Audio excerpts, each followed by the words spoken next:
Bonjour, je m'appelle Adam Ayela et comme vous pouvez le constater, je suis un homme battu.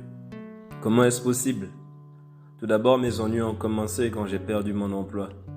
Depuis lors, malgré les petites attentions que je peux avoir envers ma femme, les petits boulots que je peux effectuer par-ci et par-là, afin de nous aider à joindre le bout, elle se comporte toujours comme si j'étais un raté. Et à ses yeux, tout ce que je fais est tout simplement minable. Comme c'est elle qui fait bouillir la marmite, elle en profite pour me rabaisser, m'insulter et même me brutaliser. Et en tant qu'homme, je me sens bien sûr frustré et humilié, alors je bois. Je bois et je continue, je bois même un peu trop d'ailleurs. Comme on peut s'y attendre, elle, ça l'énerve encore plus. Ça choque énormément de voir un homme battu. Ça donne l'impression que c'est juste un gigolo, un eunuque ou un émasculé. On s'indigne facilement de le voir se faire jeter dehors par sa femme, parce que la société nous apprend au travers des livres, des lois et des coutumes qu'un homme il impose le respect. Peu importe sa condition, sa femme doit le traiter avec honneur et estime. L'homme doit être celui qui domine sa femme et non celui qui attend que celle-ci veuille bien lui ouvrir la porte. Dans le ménage, l'homme est le chef de la famille. Il a pouvoir et autorité sur sa femme et ses enfants, et sa volonté est souveraine. Voilà le statut de l'homme dans la société. Alors bien sûr, après cet enseignement, voir l'inverse, voir un homme mésestimé par sa femme, ça suscite l'indignation ou le mépris. Parce que la société apprend à l'homme qu'il se caractérise par la force, la fierté et le respect. Malheureusement, aux femmes, on apprend l'inverse. Bonjour, moi je ne me présente pas, vous me connaissez déjà, ou du moins vous m'avez déjà vu. Si, essayez de vous rappeler.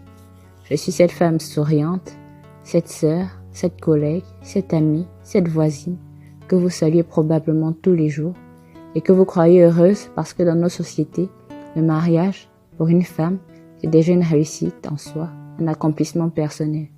Alors des fois, on la jalouse, on envie son statut ou sa situation, croyant que sa vie est rose et parfaite, alors qu'il s'est avéré que dans 66,6% des cas, c'est loin d'être vrai. Souvent humiliée, elle trouve son réconfort dans quelques alcools ou dans des conversations banales avec ses proches, mais elle s'exprime rarement sur sa situation, sur ses ennuis, parce qu'elle sait que la plupart des gens l'incrimineraient elle ou trouveraient des raisons qui justifient le fait qu'elle soit traitée ainsi. Parce que la société ne s'indigne plus de voir une femme se faire jeter dehors, s'inscrit dans les mœurs comme si c'était dans l'ordre normal des choses. Donc tous les jours on voit ces femmes battantes qui se défendent toutes seules, mais on ne leur vient pas en aide parce que ça ne choque plus. C'est juste un commérage de plus dans les quartiers, mais il n'y a plus rien de bien croustillant parce qu'on sait qu'aux femmes, on a appris à supporter, à attendre et à patienter tranquillement que la colère de leur mari veuille bien se dissiper. On leur apprend que les injures, les coups et les humiliations font partie du foyer et que c'est une vertu de pouvoir les supporter.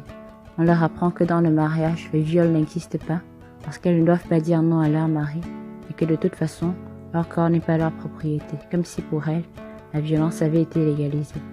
Donc si vous vous rappelez de moi, je suis cette femme battue qui souffre tous les jours et qui ne demande pas votre aide parce que la société m'a appris qu'une femme, ça devait encaisser, au lieu de m'apprendre que la loi était là pour me protéger.